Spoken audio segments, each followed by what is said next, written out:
Cambodia's killing fields are one of modern history's most horrific events. The genocide robbed modern Cambodia of its best and brightest, and also came close to erasing a rich history of unique art and culture. But one small charity is trying to revive what was nearly lost, one child at a time. Iskandar Razak reports. It's time for class in rural Cambodia. And while reading, writing and arithmetic are on the curriculum at this school in Kampot, something else is also on the agenda. This is an education in dance. Traditional dance in Cambodia includes styles once performed in the grand temples of the Khmer Empire to the folk dances of tiny villages. And all of it was nearly lost to the world because of the brutal Khmer Rouge regime. They targeted anyone who was educated and also all of the traditional artists or any people that displayed their traditional cultures or were talented in the arts. The Khmer Rouge killed millions in its bid to exterminate anyone it saw as a threat. It's estimated 90% of the nation's artistic community died in the killing fields. That left a generation gap of an entire generation of Cambodians that had lost a lot of their traditional culture.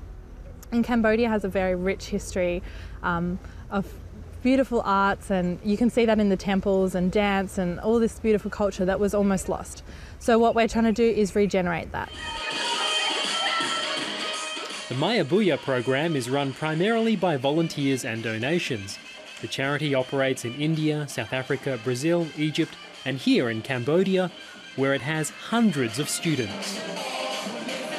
We've worked with over 600 young people in Cambodia. We currently work with 300 on a weekly basis. We have a team of Cambodians over there on the ground. That includes our partnerships, as well as our two lovely young women who are orphans of the Khmer Rouge regime. We also have an ongoing rotation of volunteers who come over specifically with specific skills that they contribute to our programs. Lida Vai is one of the orphans of the genocide, helping to revive what was nearly lost. When I work here, I'm very happy and excited.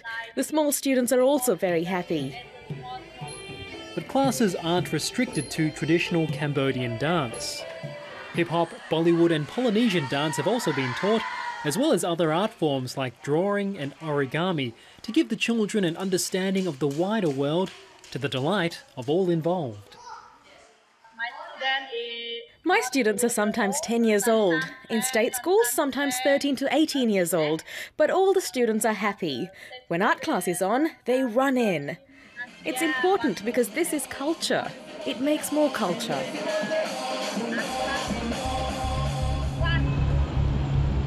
In a country of 15 million, 600 children is barely anything. And with a quarter of the population still illiterate, some don't see the arts as a priority. But those behind Mayibuye say it's vital for the nation to recover from the past, and they're hoping these students will one day be teachers. We've seen the benefits that they experience from our programs, and that's just a stronger sense of identity, a stronger sense of connection to their culture and their heritage, and confidence, increased confidence, and also just an ability to problem solve and all of these life skills that they will use for the rest of their lives. We see that every child we teach goes home and they teach their brothers and their sisters and their families, their communities, and everyone's so proud of the children learning their traditions.